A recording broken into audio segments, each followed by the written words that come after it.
Hello friends, எல்லாருக்கும் வணக்கம். இது உங்கள் செஸ் வாசம். இன்னைக்கு பார்த்தீங்கன்னா நம்ம குகேஷும் நிஜத் அபிசவ் அப்படின்ற ஒரு பிளேயரும் கேண்டிடேட்ஸ்ல ரவுண்ட் 5ல விளையாண்ட ஒன் ஆஃப் தி கேம் தான் பார்க்க போறோம். இந்த கேம் பார்த்தீங்கன்னா ரொம்பவே சுவாரஸ்யமா இருக்கும். அண்ட் இந்த கேம்குள்ள போறதுக்கு முன்னாடி நம்ம சேனலை இன்னும் யாரும் சப்ஸ்கிரைப் பண்ணலன்னா தயவு செஞ்சு சப்ஸ்கிரைப் பண்ணிக்கோங்க. வாங்க இமீடியட்டா கேம்குள்ள போலாம். இதுல குகேஷ் வந்து ஒயிட் பீசஸ் ஹேண்டில் பண்ணிட்டு இருக்காரு. கேம் எப்படி ஸ்டார்ட் ஆகுதுன்னு பார்த்தீங்கன்னா E4 E5 இப்போ night F3 night F6. So இது வந்து பெட் ஆஃப் டிஃபென்ஸ்னு சொல்லுவாங்க. ஸோ பெட் ஆஃப் டிஃபென்ஸ்குள்ள போறாங்க ரெண்டு பேருமே. இப்போ D4 இந்த இடத்துல வந்து நைட் எக்ஸ் E4 பிளே பண்றாரு. So night X E4 play பண்ணதுக்கு அப்புறம் ஒரு பான் போயிடுச்சுன்னு கேட்டால் கிடையாது. இந்த இடத்துல வந்து நைட் எக்ஸ் E5 குகேஷ்க்கு அவைலபிளாக இருக்கு. இந்த இடத்துல குகேஷ் வந்து பிஷப் D3 பிளே பண்ணி ஃபர்ஸ்ட் இந்த நைட்டை வந்து சேஸ் பண்றாரு. இப்போ D5 மூலியமா இந்த நைட்டை சேஃப்கார்ட் பண்றாரு. இப்போ D-Takes E5 இப்போ நைட் C5. ஸோ இப்போ நைட் C5 மூலியமா இந்த பிஷப் வந்து அட்டாக்ல இருக்கு. இப்போ பிஷப் E2 பிளே பண்றாரு. இப்போ பிஷப் E7. ஸோ ரெண்டு பேருமே அவங்களுடைய பிஷப் வந்து அவங்களுடைய பேஸ் ரேங்க்கு அடுத்த ரேங்க்ல வச்சுக்கிறாங்க. இப்போ ரெண்டு பேருமே கேசல் பண்றாங்க. இப்போ ரூக் E1. ஸோ குகேஷ் வந்து அவருடைய ரூக்கை வந்து கேம்குள்ள கொண்டு வராரு. இப்போ C6 இப்போ நைட் BD2 இப்போ நைட் BD7. ஸோ ரெண்டு பேருமே அவங்களுடைய பீசஸ்லாம் பார்த்தீங்கன்னா கொஞ்சம் கொஞ்சமா வெளியில கொண்டு வராங்க. இப்போ H3 A5. ஸோ இந்த இடத்துல ஏ பண்ண வந்து கொஞ்சம் அக்ரெசிவா புஷ் பண்றாரு. இப்போ நைட் B3 இப்போ F6. ஸோ இந்த இடத்துல நைட் B3 பிளே பண்றாரு குகேஷ் இந்த நைட்டை வந்து எக்ஸ்சேஞ்ச் பண்ணுவாரான்னு பாக்குறதுக்கு. பட் இந்த நைட்டை வந்து எக்ஸ்சேஞ்ச் பண்ணல. இந்த இடத்துல F6 பிளே பண்றாரு. ஸோ நெக்ஸ்ட் பிளாக் உடைய லைட் ஸ்கொயர் பிஷப்பும் இங்க வரதுக்கான வாய்ப்புகள் அதிகமா இருக்கு. இப்போ E-Takes F6 night Takes F6 இப்போ பிஷப் E3. ஸோ இந்த இடத்துல பிஷப் E3 பிளே பண்றாரு. ஸோ இந்த ரெண்டு பிஷப்புமே பாத்தீங்கன்னா ஒன்னா அலைனா இருக்கு. இப்போ நைட் C E4 பிளே பண்றாரு. இந்த இடத்துலயும் திருப்பி வந்து நைட்டை D2ல போட்டு இந்த நைட்டை இப்போவாது எக்ஸ்சேஞ்ச் பண்றீங்களான்னு கேட்கறாரு. இப்போ வந்து A4 புஷ் பண்றாரு. ஸோ ஃபர்தரா வந்து இந்த பானை வந்து அக்ரெசிவா புஷ் பண்ணிட்டு இருக்காரு. இப்போ குகேஷ் வந்து இந்த நைட்டை வந்து எக்ஸ்சேஞ்ச் பண்றாரு. இந்த நைட் எக்ஸ்சேஞ்ச் ஆனதுக்கு அப்புறமா எனிவே இப்போ பிளாக் உடைய நைட் வந்து இப்போ E4 ஸ்கொயருக்கு வந்துருச்சு. அண்ட் இப்போ பிளாக் உடைய பான் ஸ்ட்ரக்சர் பார்த்தீங்கன்னா நல்லா லேடர் மாதிரி இருக்கு. ஸோ இந்த மாதிரியான பான் ஸ்ட்ரக்சர் நம்மளுக்கு நிறைய ஸ்பேஸ் தரும். பட் இந்த பானை நம்ம வந்து பிரேக் பண்ணாம கரெக்டாக பிளே பண்ணோம்னா நம்மளுக்கு வந்து கொஞ்சம் இந்த பான் வந்து நல்ல கை கொடுக்கும். பட் எனிவே கேம்ல என்ன நடக்குதுன்னு பார்க்கலாம். இப்போ A3 பிளே பண்ணி இந்த A4 பானை வந்து டம்ப் பண்றாரு. இந்த பானை வந்து ஓவர் புஷ் பண்ணிட்டே இருக்காரு இல்லையா. ஸோ இந்த பானை வந்து அப்படியே இந்த A3 பிளே பண்ணி ஸ்டாப் பண்ணிக்கிறாரு. இப்போ பிஷப் C5 இந்த பிஷப்பை இப்போ சேலஞ்ச் பண்றாரு பிளாக். இந்த இடத்துல குகேஷ் வந்து பிஷப் D3 பிளே பண்றாரு. ஸோ பிஷப் D3 மூலமா இப்போ இந்த ரூக்குக்கு இந்த பிஷப் வந்து சப்போர்ட் பண்ணிட்டு இருக்காரு. அண்ட் அது மட்டும் இல்ல இந்த D3ல இருக்க பிஷப் வந்து கிங் சைட்லயும் இப்போ ஸ்கேன் பண்ணிட்டு இருக்காரு. இப்போ பிஷப்ஸ் வந்து எக்ஸ்சேஞ்ச் ஆகுது. பிஷப்ஸ் எக்ஸ்சேஞ்ச் ஆனதுக்கு அப்புறமா குயின் F6. ஸோ ஃபைனலா குயினை வந்து கேம்குள்ள கொண்டு வராரு பிளாக். இப்போ C3 பிஷப் F5. ஒயிட்டுடைய லைட் ஸ்கொயர் பிஷப் இருக்கிற டயகனல்லே பிளாக் வந்து அவருடைய பிஷப்பை போடுறாரு. இப்போ குயின் E2 மூலியமா இந்த நைட்டுக்கு வந்து அட்டாக் இருக்கு. இந்த நைட்டை வந்து பான் அண்ட் பிஷப் ரெண்டு பேர் தான் வந்து கார்ட் பண்ணிட்டு இருக்காங்க. பட் இந்த நைட்டை வந்து ஒயிட்டோடைய 3 பீஸ் வந்து அட்டாக் பண்ணிட்டு இருக்காங்க. ஸோ இந்த நைட் வந்து விலகி தான் ஆகணும். இந்த நைட் வந்து D6 போனதுமே சடனாக பாருங்க குகேஷ்க்கு வந்து ஒரு சூப்பரான ஓப்பன் ஃபைல் கிடைச்சிருக்கு. அண்ட் குகேஷ் இந்த இடத்துல வந்து ஒரு ட்ரிபிள் பேட்டரியும் ஃபார்ம் பண்ணலாம். இப்போ பிஷப்ஸ் எக்ஸ்சேஞ்ச் ஆகுது. Bishop Takes F5 night Takes F5 இப்போ ரூக் E6. ஸோ இந்த இடத்துல ரூக் E6ல போட்டு இந்த குயினை வந்து அட்டாக் பண்றாரு ஒரு டெம்போட. அண்ட் நெக்ஸ்ட் குகேஷோடைய பேஸ் ரேங்க்ல இருக்கிற இந்த ரூக்கும் பார்த்தீங்கன்னா E1 ஸ்கொயருக்கு வரதுக்கான வாய்ப்புகளும் ஜாஸ்தி. ஸோ இது வந்துச்சுன்னா குகேஷோடைய ஹெவி பீசஸ் எல்லாம் பார்த்தீங்கன்னா ரொம்பவே சூப்பராக கோஆர்டினேட் பண்ணிட்டு இருக்குன்னு சொல்லலாம். பட் ஒயிட்டுக்கு வந்து ஒரு சின்ன எட்ஜ் இருக்கு. ஸோ அதை வச்சு ஒயிட் வந்து எந்த மிஸ்டேக்குமே பண்ணாம பிளே பண்ணாருன்னா ஒயிட்டோடைய ஆப்பர்ச்சுனிட்டி நிறையவே இருக்குன்னு சொல்லலாம். இப்போ வந்து குயின் F7 பிளே பண்றாரு. குயின் அட்டாக்ல இருக்கிறதுனால இப்போ ரூக் E1. ஸோ இந்த இடத்துல ஒரு சூப்பரான ட்ரிபிள் பேட்டரி ஃபார்ம் பண்றாரு. இப்போ H6 புஷ் பண்றாரு. இப்போ குயின் C2 இப்போ குயின் D7. ஸோ இப்போ குகேஷ்க்கு பார்த்தீங்கன்னா இந்த E5 வந்து ரொம்பவே அருமையா இருக்கு. ஸோ இந்த E5ல இப்போ பிளாக் வந்து அவருடைய பீசஸ் எல்லாம் எதுவுமே போட முடியாத அளவுக்கு இப்போ குகேஷ் வந்து E5ல அவர் சூப்பரான பேட்டரி ஃபார்ம் பண்ணி வச்சிருக்காரு. இப்போ C4 புஷ் பண்றாரு. ஸோ இந்த இடத்துல C4 புஷ் பண்ணி இந்த பானை வந்து சேலஞ்ச் பண்றாரு. பட் இந்த பானை வந்து டேக் பண்ணாம இந்த பானை வந்து கொஞ்சம் ஃபார்வர்ட் பண்ணிக்கிறாரு பிளாக். இப்போ இந்த பான் பார்த்தீங்கன்னா நம்மளுக்கு டேஞ்சரஸாகவும் இருக்கும். அண்ட் பிளாக் பாயிண்ட் ஆஃப் வியூலேருந்து பார்த்தீங்கன்னா இந்த பானை கொஞ்சம் ஓவர் புஷ் பண்ண மாதிரியும் இருக்கும். ஸோ நம்ம எப்படி பிளே பண்றோமோ அதை பொறுத்து தான் இருக்க போது. இப்போ C5 புஷ் பண்றாரு. இந்த இடத்துல C5 புஷ் பண்ணி டோட்டலா இந்த பானுக்கும் இருக்கிற ஆக்சஸே வந்து கட் பண்ணிக்கிறாரு. ஏன்னா ஃபியூச்சர்ல வந்து பிளாக் இந்த பானை வந்து C5 புஷ் பண்ணி இந்த பானுக்கு வந்து சப்போர்ட்டிவா கொண்டு வரக்கூடாது. அண்ட் அது மட்டும் இல்ல ரெண்டு பேருமே கனெக்டட் பான்ஸ் ஆயிட்டாங்கன்னா இந்த பான்ஸை வந்து அப்படியே இங்க ஃபிக்ஸ் பண்ணிட்டாருன்னு வச்சுக்கோங்களேன், ஒயிட்டுக்கு வந்து ரொம்பவே சிரமமா போயிடும். ஸோ குகேஷ் வந்து இந்த பானை வந்து C5ல ஃபிக்ஸ் பண்ணிட்டாரு. இப்போ குயின் F7 இப்போ ரூக் 6 E4. ஸோ இப்போ ரூக் 6 E4 மூலியமா இந்த பானை வந்து அட்டாக் பண்றாரு. இப்போ குயின் D5 பிளே பண்ணி இந்த பானை வந்து கவர் பண்ணிக்கிறாரு. இப்போ திருப்பி ரூக் E5 திருப்பி குயின் அட்டாக் பண்றாரு. இப்போ குயின் F7கே போறாரு. இப்போ திருப்பி இந்த பானை அட்டாக் பண்றாரு. இப்போ திருப்பி குயின் வந்து கவர் பண்றாரு. இப்போ திருப்பி குயின் அட்டாக் பண்றாரு. இப்போ திருப்பி குயின் வந்து F7 போறாரு. ஸோ இதையே ரிப்பீட் பண்ணிட்டு இருக்காங்க. இந்த ஒரு பொசிஷன்ல இப்ப குகேஷ் வந்து இதை ரிப்பீட் பண்ணாம என்ன பண்றாருன்னா அவருடைய பேஸ் ரேங்க்ல இருக்க ரூக்கை தூக்கி E4ல போட்டு இந்த பான் அட்டாக் பண்றாரு. ஸோ இப்போ உங்களால குயின் எடுத்துட்டு வந்து கவர் பண்ண முடியாது, ஏன்னா இங்க ரூக் வந்து கவர் பண்ணிட்டு இருக்காரு. அதனால இப்ப அன்டெவலப்டான இந்த லாஸ்ட் ரூக்கை பிளாக் வந்து கேம்குள்ள கொண்டு வராரு. ரூக் D8 பிளே பண்ணி இந்த பானை வந்து கவர் பண்றாரு. இப்ப ரூக் F4. ஸோ இந்த இடத்துல ரூக்ஸ் எல்லாம் பாத்தீங்கன்னா ரொம்பவே சூப்பரான ஒரு பொசிஷன்ல இருக்கிறாங்க. ஸோ இந்த இடத்துல ரூக் F4 பிளே பண்ணி குயினை வந்து ஸ்கேன் பண்ணிட்டு இருக்காரு. இப்போ இந்த இடத்துல பிளாக் வந்து D3 புஷ் பண்றாரு. ஸோ இந்த பானை வந்து கொஞ்சம் கொஞ்சமா மூவ் பண்ணிட்டு இருக்காரு சைலண்டா. இந்த D3 மூலியமா இந்த குயின் வந்து அட்டாக்ல இருக்கு அண்ட் இந்த பானை வந்து இந்த ரூக் வந்து சூப்பரா கவர் பண்ணிட்டு இருக்கு. இப்போ குகேஷ்க்கு எப்படி E5 கிடைச்சிருக்கோ இப்போ பிளாக்குக்கு வந்து அவருடைய இந்த D5ல அவருடைய ரூக் சப்போர்ட் மூலியமா இந்த பானை வந்து புஷ் பண்ண பாக்குறாரு. இந்த இடத்துல குகேஷ் வந்து குயின் டெக்ஸ் A4 பிளே பண்ணிடுறாரு. இப்போ குயின் A2 பிளே பண்றாரு.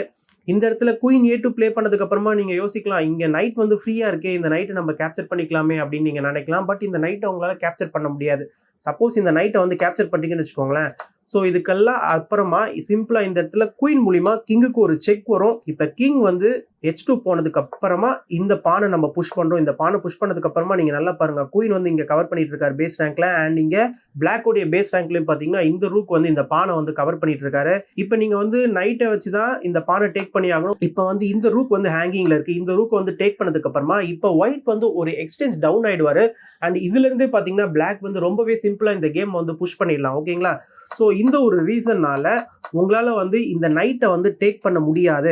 இந்த இடத்துல குகேஷ் வந்து கிங் H2 பிளே பண்றாரு. கிங் H2 பிளே பண்ணதுக்கு அப்புறமா இப்போ இந்த நைட்டுக்கு த்ரெட் இருக்கு. ஏன்னா இந்த நைட்டை டேக் பண்ணதுக்கு அப்புறமா பிளாக் வந்து டெம்போவோட அவருடைய குயினை வந்து B1ல போட்டு கிங்குக்கு ஒரு செக் கொடுத்ததுக்கு அப்புறமா தான் D2 புஷ் பண்ணாரு.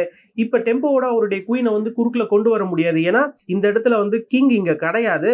அதனால இந்த நைட்டுக்கு இப்ப த்ரெட் இருக்கு. இந்த நைட்டை வந்து இப்ப இந்த பான் புஷ் பண்ணி சேஃப்கார்ட் பண்றாரு, அதாவது G6 பிளே பண்ணி சேஃப்கார்ட் பண்றாரு. இப்ப பிளாக்காலையும் பாத்தீங்கன்னா அவருடைய பானை வந்து புஷ் பண்ண முடியாது. அவருடைய பானை புஷ் பண்ணிட்டாருன்னு வச்சுக்கோங்களேன், சிம்பிளா நைட் டெக்ஸ் D2 பிளே பண்ணிக்கலாம். நீங்க என்னதான் ரூக் டெக்ஸ் D2 பிளே பண்ணாலுமே நம்ம வந்து இந்த நைட்டை வந்து கேப்சர் பண்ணிக்கலாம். ஸோ இங்கெல்லாம் கேப்சர் ஆனதுக்கு அப்புறமா இப்போ நீங்க கடைசியா பாத்தீங்கன்னா நம்ம வந்து எக்ஸ்ட்ரா ஒரு பானோட இருப்போம். இந்த B2 பானை கேப்சர் பண்ணிக்கலாம். ஸோ இப்போ இந்த கேப்சர்ஸ்லாம் நடந்ததுக்கு அப்புறமா பாத்தீங்கன்னா குகேஷ்க்கு வந்து எக்ஸ்ட்ரா ஒரு பான் இருக்கும். ஆல்மோஸ்ட் என் கேம் வரைக்கும் போயாச்சு. ஸோ எக்ஸ்ட்ரா பான் இருக்கிறதுனால குகேஷ்க்கு தான் பாத்தீங்கன்னா கொஞ்சம் அட்வான்டேஜ். ஸோ குகேஷ் தான் வந்து இந்த கேம் வந்து லீட் பண்ண ட்ரை பண்ணுவார். ஓகேங்களா? ஸோ அந்த ஒரு ரீசனால பிளாக்கால அவசரப்பட்டு இந்த இடத்துல D2லாம் புஷ் பண்ண முடியாது. இந்த இடத்துல இப்ப G6 பிளே பண்ணி இந்த நைட்டை வந்து சேஃப்கார்ட் பண்றாரு. இப்ப குயின் B4 வராரு. குயின் இந்த B4 ஸ்கொயருக்கு வந்த ரீசனே பாத்தீங்கன்னா குயின் வந்து இந்த D2 ஸ்கொயர் வந்து ஆக்சஸ் பண்ணிட்டு இருக்காரு அண்ட் இந்த நைட்டும் பாத்தீங்கன்னா இந்த ஸ்கொயரை வந்து ஆக்சஸ் பண்ணிட்டு இருக்காரு. இப்ப குயின் F7 பிளே பண்றாரு பிளாக் அண்ட் அது மட்டும் இல்ல இப்ப இந்த B2 பானையும் பாத்தீங்கன்னா பிளாக்கால கேப்சர் பண்ண முடியாது, ஏன்னா இந்த குயின் வந்து சூப்பரா கவர் பண்ணிட்டு இருக்காரு. இப்ப rook E1. So rook E1 மூலியமா இப்ப என்ன நடக்குதுன்னா இந்த இடத்துல இந்த ரூக் வந்து இந்த பானை வந்து ப்ரொமோட் பண்ண விடாமையும் இந்த இடத்துல வந்து கவர் பண்ணிட்டு இருக்காரு. ஒயிட்டுக்கு பாத்தீங்கன்னா நிறைய பேக்கப் இருக்கு இந்த பானை வந்து ப்ரொமோட் பண்ண விடாம தடுக்கிறதுக்கு. இப்ப ரூக் FE8 பிளே பண்றாரு. ஸோ இந்த ரூக்கை வந்து சேலஞ்ச் பண்றாரு. இந்த இடத்துல குகேஷ்க்கு பாத்தீங்கன்னா ரொம்பவே குறைவான டைம் தான் இருக்கு. ஸோ அவருக்கு வந்து கிட்டத்தட்ட ஒரு 2-3 நிமிஷம் தான் இருந்துச்சு அவர் கடைசியா 5 மூவ் பிளே பண்றதுக்கு. ஸோ இப்போ இது பாத்தீங்கன்னா 36th மூவ். ஸோ இன்னும் குகேஷ் வந்து அடுத்த டைம் கண்ட்ரோல ரீச் பண்றதுக்கு 4 மூவ் இருக்கு. பட் இந்த ஒரு பொசிஷன்ல குகேஷோடைய டைம் பாத்தீங்கன்னா 1 minute and 19 seconds தான் இருக்கு. இப்ப குகேஷ் என்ன பிளே பண்றாருன்னா ரூக் FE4 பிளே பண்றாரு. இந்த ரூக் FE4 பிளே பண்ணும்போது குகேஷோடைய டைம் பாத்தீங்கன்னா கரெக்டா 50 seconds தான் இருந்துச்சு. இதுக்கப்புறமா குகேஷ் வந்து 3 மூவ் பிளே பண்ணணும். ஸோ 38, 39, 40 3 மூவ் பிளே பண்ணணும். இந்த 3 மூவ்க்கு அப்புறமா தான் குகேஷ் வந்து நெக்ஸ்ட் டைம் கண்ட்ரோல் ரீச் பண்ணணும். ஸோ அந்த 3 மூவை இவர் வந்து 50 செகண்ட்ஸ்குள்ள பிளே பண்ணலன்னா குகேஷ் வந்து டைம் அவுட் ஆயிடுவாரு. ஸோ இந்த இடத்துல இப்ப என்ன நடக்குதுன்னா ரூக்ஸ் வந்து எக்ஸ்சேஞ்ச் ஆகுது. ரூக்ஸ் எக்ஸ்சேஞ்ச் ஆனதுக்கு அப்புறமா இப்ப ரூக் D5. ஸோ இது பார்த்தீங்கன்னா ரூக்ஸ் எக்ஸ்சேஞ்ச் ஆகுறது பார்த்தீங்கன்னா ரொம்பவே ஒரு நல்ல விஷயம். நம்ம ரொம்பவே யோசிக்க வேணாம், டக்குன்னு நம்ம ரூக்கை வச்சு அந்த ரூக்கை வந்து கேப்சர் பண்ணிக்கலாம். ஸோ நம்ம வந்து டக்குன்னு ஒரு மூவை வந்து பிளே பண்ணிக்கலாம். இப்போ ரூக் D5க்கு அப்புறமா நைட் D2. ஸோ இந்த இடத்துல நைட்டை வந்து D2ல போட்டதுக்கு அப்புறமா இப்போ நைட் G7, இப்போ கிங் G1. ஸோ ஃபைனலாக கிங் G1 பிளே பண்ணதுக்கு அப்புறமா குகேஷ் வந்து அடுத்த டைம் கண்ட்ரோலுக்கு ரீச் ஆகுறாரு. இது 48th மூவ்ல கிங் G1 பிளே பண்றாரு. இப்பதான் குகேஷ்க்கு கொஞ்சம் ரிலாக்ஸ் ஆயிருக்கும். இந்த இடத்துல நைட் E6 பிளே பண்றாரு. இப்போ ரூக் E3. ஸோ ரூக் E3க்கு அப்புறமா இந்த இடத்துல நைட் டெக்ஸ் C5. ஸோ இந்த இடத்துல நைட் டெக்ஸ் C5க்கு அப்புறமா குகேஷ்க்கு இருந்த சின்ன அட்வான்டேஜும் போயிடுச்சு, ஏன்னா இந்த பான் வந்து இப்போ ஃபால் ஆயிடுச்சு. இப்ப 2 பேருக்குமே பாத்தீங்கன்னா பான்ஸ் வந்து ஈக்குவலா தான் இருக்கு. இந்த இடத்துல இப்ப குயின் C4 ப்ளே பண்றாரு. குயின் C4க்கு அப்புறமா இந்த இடத்துல பிளாக் வந்து ஒரு மிஸ்டேக் பண்ணிடுறாரு. நைட் E6 ப்ளே பண்ணிடுறாரு. ஆக்சுவலா இந்த நைட் தான் வந்து இந்த பானை வந்து கவர் பண்ணிட்டு இருக்காரு. இந்த பானை வந்து இப்ப ஒயிட்டோட 2 பீஸ் அட்டாக் பண்ணிட்டு இருக்காரு. ஓகேங்களா? இப்ப பிளாக் வந்து அவருடைய பாயிண்ட் ஆஃப் வியூல இருந்து திங்க் பண்ணது என்னன்னு பாத்தீங்கன்னா, எப்படி இருந்தாலுமே B4 புஷ் பண்ணா இந்த நைட்டை தூக்கிட்டு நம்ம ஓடிதான் ஆகணும் அப்படின்னு சொல்லிட்டு அவருடைய நைட்டை வந்து E6ல போட்டுட்டாரு. அண்ட் அது மட்டும் இல்ல, இந்த இடத்துல B4 புஷ் பண்ணதுக்கு அப்புறமா ஒயிட் அவருடைய பானை வந்து அட்வான்ஸ் பண்ணுவாரு அப்படின்னு சொல்லிட்டு பிளாக் மேபி திங்க் பண்ணிருக்கலாம். பட் இந்த இடத்துல இந்த நைட் வந்து இங்கேயே இருந்திருக்கணும். இந்த இடத்துல பிளாக் வந்து G5 ப்ளே பண்ணிருக்கலாம். இப்ப நீங்க என்னதான் B4 புஷ் பண்ணாலும் நம்ம நைட்டை வந்து D7ல போட்டுக்கலாம். இப்ப இந்த பானை வந்து ஒயிட்டால எடுக்க முடியாது. சப்போஸ் நீங்க குயின் வச்சு எடுத்தீங்கன்னா உங்களுடைய குயினே போயிடும். ஸோ அதை நம்மளால பண்ண முடியாது. பட் நீங்க ரூக்கை வச்சு எடுத்தீங்கன்னா நம்ம சிம்பிளா நைட் எடுத்துட்டு வந்து ஒரு சூப்பரான குயின் அண்ட் ரூக் ஃபோர்க் பண்ணலாம். ஸோ அதனால இந்த ரூக்கையை வச்சு குகேஷால டேக் பண்ண முடியாது. பட் எனிவே இந்த பொசிஷன்ல வந்து G5 வந்து ப்ளே பண்ணல. இப்ப நைட் E6 ப்ளே பண்றாரு. நைட் E6க்கு அப்புறமா இப்ப ரூக் டெக்ஸ் D3 இந்த பான் வந்து ஃபைனலா வந்து குகேஷ் வந்து கிராப் பண்ணிக்கிறாரு. இப்ப B5 ப்ளே பண்றாரு. B5 ப்ளே பண்ணி குயினை சேஸ் பண்றாரு. இப்ப queen C3 night F4 night F4க்கு அப்புறமா இந்த ரூக் வந்து அட்டாக்ல இருக்கு. இப்ப ரூக் E3 வராரு. இந்த இடத்துல இப்ப ரூக் G5 ப்ளே பண்றாரு. ஸோ ரூக் G5 மூலியமா இந்த G2 ஸ்கொயரை வந்து த்ரெட்டன் பண்ணிட்டு இருக்காரு. பட் இந்த இடத்துல ஆக்சுவலா இன்னொரு ஒரு ஐடியாவும் என்னன்னு பாத்தீங்கன்னா, நீங்க ரூக் எடுத்துட்டு வந்து இந்த குயினுக்கும் இந்த ரூக்குக்கும் நடுவுல போட்டுடலாம். ஏன்னா உங்களால வந்து ரூக் டெக்ஸ் ரூக் ப்ளே பண்ண முடியாது. ப்ளே பண்ணீங்கன்னா நம்ம வந்து நைட்டை வச்சு அழகா குயினை வந்து வின் பண்ணிடலாம். அண்ட் நீங்க வந்து குயின் டெக்ஸ் ரூக்கும் ப்ளே பண்ண முடியாது. ஏன்னா நைட் வந்து கவர் பண்ணிட்டு இருக்காரு. இந்த இடத்துல வந்து ஒயிட்டுக்கு இருக்கிற ஒரே பாசிபிலிட்டி என்னன்னு பாத்தீங்கன்னா, அவருடைய குயினை வந்து C2ல தான் போடணும். அவருடைய குயினை C2ல போட்டதுக்கு அப்புறமா இப்ப ஒயிட்டுக்கு எந்த விதமான பிரச்சனையுமே கிடையாது. ஒயிட் வந்து ரொம்பவே ஹெல்த்தியா இந்த கேம் வந்து கண்டினியூ பண்ணலாம். ஓகேங்களா? ஸோ அதனால இந்த ரூக்கை தூக்கி நடுவில் போடுற ஐடியா எல்லாம் பாத்தீங்கன்னா பிளாக் வந்து எக்ஸிக்யூட் பண்ணல. பிளாக் இந்த இடத்துல வந்து ரூக் G5 ப்ளே பண்றாரு. பட் ரூக் G5 ப்ளே பண்றது பாத்தீங்கன்னா இந்த இடத்துல ஒரு வீக்னஸ் ஆயிடுச்சு. இந்த இடத்துல ரூக் G5க்கு அப்புறமா ரூக் டெக்ஸ் G2 வந்து ஒரு பெரிய த்ரெட்டே கிடையாது. இந்த இடத்துல சிம்பிளா குயின் டெக்ஸ் C6 ப்ளே பண்ணியிருந்தாலே குகேஷ் வந்து இந்த கேம் வந்து சூப்பரா வின் பண்ணிருக்கலாம். எதனாலன்னு பாத்தீங்கன்னா, இப்ப பிளாக் வந்து சப்போஸ் இந்த பானை வந்து கிராப் பண்றான்னு வச்சுக்கோங்களேன், நம்ம கிங்கை வந்து F1ல போட்டுலாம். கிங்கை F1ல போட்டதுக்கு அப்புறமா நீங்க நல்லா பாருங்க, நெக்ஸ்ட் இந்த பானை வந்து ஃபால் ஆயிடும். இந்த இடத்துல குகேஷ்க்கு வந்து கனெக்டட் பான்ஸ் இருக்கு. நீங்க கிங்கை F1ல போட்டதுக்கு அப்புறமா இப்ப ஒயிட்டுக்கு வந்து எந்த விதமான ஒரு டேஞ்சருமே கிடையாது. இப்ப பிளாக் வந்து ரூக் எடுத்துட்டு வந்து H2ல போட்டு இந்த H1 ஸ்கொயர்ல வந்து செக்மேட் த்ரெட்டன் பண்றாருன்னு வச்சுக்கோங்களேன், நம்ம அழகா ரூக் எடுத்துட்டு வந்து சூப்பரான ஒரு செக் கொடுக்கலாம். இப்ப நீங்க வந்து கிங்கை H7க்கு தான் மூவ் பண்ணி ஆகணும். கிங்கை H7க்கு மூவ் பண்ணதுக்கு அப்புறமா இந்த இடத்துல நம்ம ரூக் எடுத்துட்டு வந்து B8ல போடலாம். ரூக்கை B8ல போட்டதுக்கு அப்புறமா பாருங்க, இந்த குயினும் வந்து அழகா இந்த ரூக்கை வந்து கவர் பண்ணிட்டு இருக்காரு. அண்ட் குயின் முக்கியமா இந்த H1 ஸ்கொயரை வந்து கவர் பண்ணிட்டு இருக்காரு. இந்த H1 ஸ்கொயர்ல தான் பாத்தீங்கன்னா பிளாக் வந்து செக்மேட் பண்றதுக்கு த்ரெட்டன் பண்ணிட்டு இருக்காரு. ஸோ இதுல இருந்து பாத்தீங்கன்னா எந்த விதமான ஒரு வீக்னஸும் கிடையாது ஒயிட்டுக்கு. ஒயிட்டுக்கு தான் பாத்தீங்கன்னா நல்ல ஃபேவரபிளா இருக்கும். பட் எனிவே இந்த பர்டிகுலர் பொசிஷன்ல குயின் டெக்ஸ் C6 மூவ் வந்து குகேஷ் வந்து ப்ளே பண்ணல. குகேஷ் வந்து அவருடைய நைட்டை வந்து E4ல போடுறாரு. இப்ப ரூக் டெக்ஸ் G2 செக் வருது. இப்ப கிங்கை வந்து H1க்கு கொண்டு வராரு. இப்ப நைட் D5. ஸோ இந்த இடத்துல நைட் D5 மூலியமா ஒயிட்டோடைய குயின் வந்து அட்டாக்ல இருக்கு. பட் இந்த இடத்துல வந்து பிளாக்கோடைய ரூக்கும் அட்டாக்ல இருக்கு. ஸோ நம்மளுடைய குயினை தான் ஃபர்ஸ்ட் காப்பாத்தி ஆகணும் இல்லையா? ஸோ நம்மளுடைய குயினை இந்த இடத்துல காப்பாற்றணும்னு நினைச்சோன்னு வச்சுக்கோங்களேன், இந்த இடத்துல சப்போஸ் நம்மளுடைய குயினை சேஃபான ஸ்கொயர்ல போட்டா இந்த இடத்துல வந்து நைட் டெக்ஸ் E3 ஒயிட்டோடைய ரூக் போயிடும். அண்ட் ஒயிட்டோடைய ரூக் போனது மட்டும் இல்லாம நம்ம வந்து பிளாக்கோடைய ரூக்கை கேப்சர் பண்ண முடியாது. ஏன்னா நைட் வந்து கவர் பண்ணிட்டு இருக்காரு. ஸோ இதுதான் பாத்தீங்கன்னா இந்த இடத்துல ஒரு பெரிய டேஞ்சரே. அதனால இந்த பொசிஷனை பொறுத்த வரைக்குமே நம்மளுடைய குயினை வந்து சேஃப்கார்ட் பண்றதுக்கு நம்ம யோசிக்க கூடாது. இந்த இடத்துல குகேஷ்க்கு வேற ஒரு மூவ் இருக்கு. அதாவது என்னன்னு பாத்தீங்கன்னா நைட் F6 செக். ஸோ இந்த இடத்துல நைட் F6 செக்குக்கு அப்புறமா இதுக்கு தான் நம்ம ரெஸ்பாண்ட் பண்ணி ஆகணும். இப்போ நீங்க குயின் டெக்ஸ் நைட்லாம் ப்ளே பண்ண முடியாது. குயின் டெக்ஸ் நைட் ப்ளே பண்ணீங்கன்னா நம்ம சிம்பிளா குயினை வந்து எக்ஸ்சேஞ்ச் பண்ணிட்டு நெக்ஸ்ட் இந்த ரூக்கை வந்து வின் பண்ணிடலாம். இப்போ ரூக்கை நீங்க எடுத்ததுக்கு அப்புறமா இப்போ நீங்க நல்லா பாருங்க, ஒரு எக்ஸ்சேஞ்ச் டவுன்ல இருக்கிறாரு பிளாக். ஸோ இந்த ஒரு ரீசனால உங்களால வந்து குயின் டெக்ஸ் நைட் ப்ளே பண்ண முடியாது. பட் நீங்க நைட் டெக்ஸ் நைட் ப்ளே பண்ணலாம். நைட் டெக்ஸ் நைட்டுக்கு அப்புறமா இப்போ இந்த ரூக்கை நீங்க கேப்சர் பண்ணிக்கலாம். இப்போ திருப்பி அதே 4க்கு தரலாம் பிளாக். இப்போ பிளாக்கும் அதான் ப்ளே பண்றாரு. இப்போ குயின் டெக்ஸ் C6 ப்ளே பண்றாரு. இப்போ நைட் டெக்ஸ் ரூக்கு, இப்போ F டெக்ஸ் E3. இப்போ 2 பேருக்குமே பாத்தீங்கன்னா ஆளுக்கு ஒரு குயின் இருக்கு. பட் குகேஷ் கிட்ட வந்து எக்ஸ்ட்ரா ஒரு பான் இருக்கு. ஸோ குகேஷ் இதை எப்படி கன்வெர்ட் பண்ண போறாருன்றதை தான் நம்ம பார்க்கணும். குகேஷ்க்கு வந்து எக்ஸ்ட்ரா ஒரு பாயிண்ட் இருக்குது, ஒரு சின்ன அட்வான்டேஜ் தான். பட் அதை கன்வெர்ட் பண்றதுக்கு குகேஷ் தான் பாத்தீங்கன்னா நிறைய பட வேண்டியது இருக்கும். இந்த இடத்துல இப்ப பிளாக் வந்து குயின் F5 ப்ளே பண்றாரு. இப்ப B3, இப்ப H5, இப்ப A4, இப்ப B takes A4, B takes A4, இப்ப குயின் G5 செக் வருது. இப்ப king F2, queen F5 check. இப்ப king A2, queen G5 check. இப்ப கிங் F2, திருப்பி குயின் F5 செக் வருது. இப்ப கிங் வந்து E2 வந்துடுறாரு. ஸோ இந்த இடத்துல இப்ப குகேஷ் வந்து கிங்கை E2ல போட்டு நான் பொசிஷனை ரிப்பீட் பண்ண மாட்டேன், என்கிட்ட எக்ஸ்ட்ரா பண்றதுக்கு. ஸோ கண்டிப்பா இந்த கேம் வந்து நான் போராடி ஜெயிக்க தான் பார்ப்பேன். பாப்பா அப்படின்னு சொல்லிட்டு குகேஷோடைய ஸ்டேட்மெண்ட் இந்த இடத்துல ரொம்பவே கிளியரா இருக்கு. இப்ப G5 புஷ் பண்றாரு. இப்ப E4. ஸோ அவருடைய சென்டர் பானை இந்த இடத்துல புஷ் பண்ணிக்கிறாரு. இப்ப குயின் டெக்ஸ் H3. இப்ப குயின் G6 செக் வருது. குயின் G6 செக்கு அப்புறமா இங்க ஒரு பானை வந்து சிம்பிளா கிராப் பண்ணிக்கலாம். இப்ப கிங் H8. இப்ப குயின் H6 செக்கு. இந்த இடத்துல நம்ம டைரக்டாவே இந்த பானை வந்து கேப்சர் பண்ணக்கூடாது. இப்ப நம்ம ஃபர்ஸ்ட் ஒரு செக் கொடுத்துட்டு இப்ப கிங் வந்து G5 வந்ததுக்கு அப்புறமா தான் இப்ப நம்ம இந்த பானை கேப்சர் பண்றோம். இது வந்து ஒரு டெம்போவோட பண்றோம். ஏன்னா டெம்போன்றது ரொம்ப ரொம்ப ஒரு முக்கியமான விஷயம். நம்ம இந்த பானை மட்டும் கேப்சர் பண்ணனா இப்ப கிங்குக்கு ஒரு செக் தரோம். ஓகேங்களா? இப்ப கிங் செக்குக்கு அப்புறமா கிங் திருப்பி H8 போறாரு. இப்ப குயின் H6 செக்கு. இப்ப கிங் G8. இப்ப குயின் G5 செக். இப்ப கிங் H8. இப்ப A5. ஸோ இந்த இடத்துல குகேஷ் எதுக்காக ரிப்பீட் பண்றாருன்னு பாத்தீங்கன்னா அவருடைய டைம் வந்து கொஞ்சம் இன்க்ரீஸ் பண்றதுக்காக தான். ஏன்னா இப்ப வந்து எக்ஸ்ட்ரா இன்க்ரிமெண்ட் இருக்கும். செக்கை வந்து மாத்தி மாத்தி கொடுத்து அவருடைய டைமை கொஞ்சம் இன்க்ரீஸ் பண்ணிக்கிறாரு. இப்ப A5 இந்த இடத்துல புஷ் பண்றாரு. இப்ப H4. இப்ப குயின் H6 செக்கு. King G8. இப்ப குயின் G6 செக் வருது. King H8. இப்ப A6. ஸோ இந்த பானை வந்து கொஞ்சம் கொஞ்சமா குகேஷ் வந்து ஃபார்வர்டுக்கு கொண்டு போயிட்டே இருக்கிறாரு. இப்ப queen H2 check. King E3. Queen H3 check. இப்ப கிங் E2. இப்ப குயின் H2 செக்கு. இப்ப கிங் D3. இப்ப குயின் H3 செக்கு. இந்த இடத்துல இருந்தா பிளாக் வந்து மாறி மாறி செக் கொடுத்துட்டே இருப்பாரு. அதனால இந்த பானுடைய ஷேடோலயே அப்படியே டைவர்ட் ஆகி போக பாக்குறாரு. இப்ப கிங் C4. இப்ப குயின் C8 செக் வருது. King D5. இப்ப குயின் D8 செக்கு. Queen D6. இப்ப குயின் A5 செக்கு. King E6. இப்ப H3. ஸோ இப்ப பிளாக் வந்து கொஞ்சம் கொஞ்சமா அவருடைய இந்த சிங்கிள் பானை வந்து புஷ் பண்ணிட்டு இருக்காரு. இப்ப கிங் F7. குயின் A2 செக்கு. இப்ப குயின் E6 வச்சு பிளாக் பண்றாரு. இந்த இடத்துல குயின்ஸ் வந்து எக்ஸ்சேஞ்ச் ஆகுது. குயின்ஸ் எக்ஸ்சேஞ்ச் ஆனதுக்கு அப்புறமா நீங்க நல்லா பாத்தீங்கன்னா ஒயிட்டுக்கும் 2 ஸ்டெப் தான் இருக்கு பானை புஷ் பண்றதுக்கு. பிளாக்குக்கும் 2 ஸ்டெப் தான் இருக்கு பானை புஷ் பண்றதுக்கு. இப்ப 2 பேருமே பான்ஸை வந்து புஷ் பண்ணிட்டு 2 பேருமே இன்னொரு ஒரு குயினை வந்து எடுக்கிறாங்க. இன்னொரு ஒரு குயின் எடுத்ததுக்கு அப்புறமா இப்ப கிங் G7 வராரு. இப்ப queen A7 check. King H6. Queen E3 check. இப்ப கிங் H6. இந்த இடத்துல குகேஷோடைய வின்னிங் மூவ் என்னன்னு பாத்தீங்கன்னா குயினை C5ல போட்டு ஒரு சூப்பரான செக் தரலாம். ஸோ இந்த இடத்துல சப்போஸ் உங்களுடைய கிங்கை வந்து நீங்க G5க்கு கொண்டு வரீங்கன்னு வச்சுக்கோங்களேன். நம்ம குயின் F5 செக் தரலாம். குயின் F5 செக்கு அப்புறமா நீங்க திருப்பி உங்களுடைய கிங் வந்து G7 கொண்டு போனதுக்கு அப்புறமா இப்ப திருப்பி குயின் F6 செக் தரலாம்.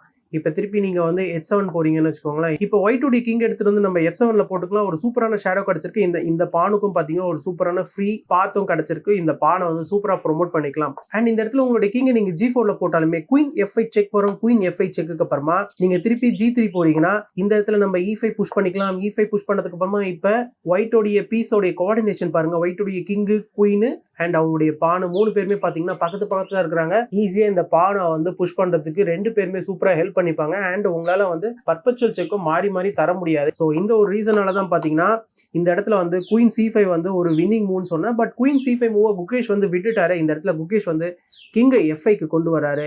இப்போ இந்த இடத்துல பிளாக் வந்து கரெக்டா பிளே பண்ணாருன்னா இந்த கேமை வந்து டிரா பண்ணிக்கலாம். இந்த இடத்துல இப்ப பிளாக் வந்து இன்னொரு ஒரு மிஸ்டேக் பண்ணிடுறாரு. இந்த இடத்துல ஆக்சுவலா பிளாக் என்ன பிளே பண்ணணும்னு பாத்தீங்கன்னா பிளாக் வந்து அவருடைய குயின் எடுத்துட்டு வந்து G2ல போடணும். அவருடைய குயினை G2ல போட்டாதான் இந்த இடத்துல அவரால் கேமை வந்து ஹோல்ட் பண்ண முடியும். ஏன்னா குயினை G2ல போட்டதுக்கு அப்புறமா இந்த இடத்துல நம்ம என்ன பண்றோம்னா குயின் G5 செக்மேட்டை வந்து நம்ம தடுக்கிறோம். அது ஒண்ணு. அண்ட் இன்னொரு விஷயம் என்னன்னு பாத்தீங்கன்னா இந்த இடத்துல ஒயிட்டாலையும் வந்து பிளாக் உடைய கிங்குக்கு மாறி மாறி செக்லாம் தர முடியாது. சப்போஸ் இந்த இடத்துல பானை வந்து புஷ் பண்றாருன்னு வச்சுக்கோங்களேன். பானை நீங்க புஷ் பண்ணீங்கன்னா சிம்பிளா இந்த இடத்துல ஒரு ட்ராப்குள்ள ஃபாலோ ஆயிடுவாரு ஒயிட்டு. இந்த இடத்துல என்ன நடக்கும்னா குயின் G6 செக் வரும். இப்ப கிங் F4 பிளே பண்ணதுக்கு அப்புறமா நம்ம குயின் G4 பாத்தீங்கன்னா ஒரு சூப்பரான செக்மேட் வந்து பண்ணிடலாம். ஸோ இந்த மாதிரியான ஒரு ரீசன்னால இது வந்து ஒரு டிரால தான் போய் முடியும். இந்த இடத்துல குயின் G2 மூவ் வந்து பிளாக் மிஸ் பண்ணிட்டாரு. பிளாக் என்ன பிளே பண்ணிட்டாருன்னா அவருடைய குயின் எடுத்துட்டு வந்து F1ல போட்டு கிங்குக்கு செக் கொடுத்துட்டாரு. இதை வந்து நம்ம குயின் F4 பிளே பண்ணி கவர் பண்ணிக்கலாம். குயின் F4 பிளே பண்ணி கவர் பண்ணதுக்கு அப்புறமா நீங்க நல்லா பாருங்க கிங் வந்து ஒரு சூப்பரான ஷேடோல இருக்கிறாரு. அண்ட் இந்த ஒரு பொசிஷன் பாத்தீங்கன்னா பிளாக்கு எந்த விதத்திலுமே ஒயிட்டுடைய கிங்குக்கு பர்பச்சுவல் செக்கே தர முடியாது. அப்படி ஒரு பொசிஷன் இது. இந்த இடத்துல நீங்க குயின் H3 செக் தரீங்கன்னு வச்சுக்கோங்களேன். நம்ம சிம்பிளா கிங் வந்து F6க்கு புஷ் பண்ணிக்கலாம். அண்ட் இந்த இடத்துல பாத்தீங்கன்னா நம்ம வந்து செக்மேட்டும் த்ரெட்டன் பண்றோம். நீங்க வந்து குயின் G2 வச்சு தான் பிளாக் பண்ண முடியும். சிம்பிளா திருப்பி வந்து குயின் F5 செக் தரோம்னு வச்சுக்கோங்களேன். இப்ப திருப்பி நீங்க H6 தான் போய் ஆகணும். இப்ப நம்ம இந்த E பானை புஷ் பண்ணிக்கலாம். அப்படி இல்லைன்னா இந்த இடத்துல வந்து குயின் E4 செக் தரலாம். நீங்க கிங்கை வந்து H4க்கு கொண்டு வரீங்கன்னு வச்சுக்கோங்களேன். நம்ம திருப்பி இந்த பொசிஷன்ல F7க்கு போகலாம். F7 போனதுக்கு அப்புறமா இந்த இடத்துல ஷேடோ பண்றதுக்கு குயின் இருக்கிறாரு. அண்ட் இந்த பானுக்கும் பாத்தீங்கன்னா ஒரு சூப்பரான பாத் இருக்கு. இந்த இடத்துல இப்ப கேம்ல ஆக்சுவலா என்ன நடக்குதுன்னா குயின் B5 செக் தராரு. இப்ப குயினை வச்சு பிளாக் பண்றாரு. இந்த இடத்துல நீங்க குயினை வச்சு மட்டும் பிளாக் பண்ணல, மறைமுகமா பிளாக் உடைய கிங்கையும் நீங்க ஸ்கேன் பண்ணிட்டு இருக்கீங்க. நம்ம கிங்கை மூவ் பண்ணோம்னா பிளாக் உடைய கிங்குக்கு வந்து ஒரு சூப்பரான செக் வரும். இப்ப குயினை வச்சு இன்னொரு ஒரு செக் தராரு. இப்ப இந்த இடத்துல கிங்கை மூவ் பண்ணிக்கிறாரு. இந்த செக்ல இருந்து விலகி இப்ப பிளாக் உடைய கிங்குக்கு ஒரு செக் தராரு. இப்ப கிங் h4 வராரு. கிங் h4 வந்ததுக்கு அப்புறமா இப்ப குயின் g5 செக் வருது. குயின் g5 செக்குக்கு அப்புறமா இந்த பொசிஷன்ல இருந்து பிளாக் வந்து டோட்டலா கேமையே வந்து ரிசைன் பண்ணிட்டாரு. இந்த இடத்துல பிளாக்கு இருக்கிற ஒரே மூவ் அவருடைய கிங்கை வந்து h3 தான் கொண்டு வர முடியும். கிங் h3 கொண்டு வந்ததுக்கு அப்புறமா இந்த இடத்துல சிம்பிளா குயின் f5 பிளே பண்ணி ஒரு சூப்பரான செக் தரலாம். இந்த இடத்துல குயின் எக்ஸ்சேஞ்ச் பண்ணியே ஆகணும். குயின் எக்ஸ்சேஞ்ச் பண்ணதுக்கு அப்புறமா இருந்த சிங்கிள் பானை வச்சு நம்ம சூப்பரா இந்த கேம் வந்து கன்வெர்ட் பண்ணிக்கலாம். சோ அதனால ஃபைனலா இந்த குயின் g5 செக்குக்கு அப்புறமா இந்த 87வது மூவ்க்கு அப்புறமா பிளாக் வந்து கேமையே வந்து ரிசைன் பண்ணிட்டாரு. சோ டைம் பிரஷரும் நிறைய இருந்தது குகேஷ்க்கு. அண்ட் இந்த என் கேமும் பாத்தீங்கன்னா ரொம்பவே காம்ப்ளிகேட்டடா இருந்தது. சோ ரெண்டு பேருமே அவங்களுடைய குயினை எக்ஸ்சேஞ்ச் பண்ணிட்டு திருப்பி பானை புஷ் பண்ணி குயின் எடுத்துட்டு வந்து கேம் வந்து பிளே பண்ணிருக்காங்க. அண்ட் இந்த கேமும் பாத்தீங்கன்னா 87 மூவ் வரைக்கும் போயிருக்கு. கடைசியா குகேஷ் வந்து இந்த கேம் வந்து சூப்பரா ஃபினிஷ் பண்ணி டோர்னமெண்ட்டை வந்து லீட் பண்ணிட்டு இருக்காரு. குகேஷ் வந்து 3 பாயிண்ட்ஸ்ல இருக்காரு. அண்ட் நெப்போவும் பாத்தீங்கன்னா 3 பாயிண்ட்ஸ்ல இருக்காங்க. ஸோ இவங்க ரெண்டு பேருமே பாத்தீங்கன்னா 3 பாயிண்டோட டாப்ல இருக்கிறாங்க. ஸோ இது ஒரு அருமையான விக்டரி குகேஷ்க்கு. இந்த கேமை பத்தின உங்களுடைய கருத்துக்களை கண்டிப்பா கமெண்ட் செக்ஷன்ல மென்ஷன் பண்ணுங்க. நான் இதோட இந்த வீடியோ முடிச்சுக்கிறேன். ஃபைனலா நான் சைன் அப் பண்றதுக்கு முன்னாடி நம்ம சேனலையும் யாரும் சப்ஸ்கிரைப் பண்ணலன்னா தயவு செஞ்சு சப்ஸ்கிரைப் பண்ணிக்கோங்க. தேங்க்யூ.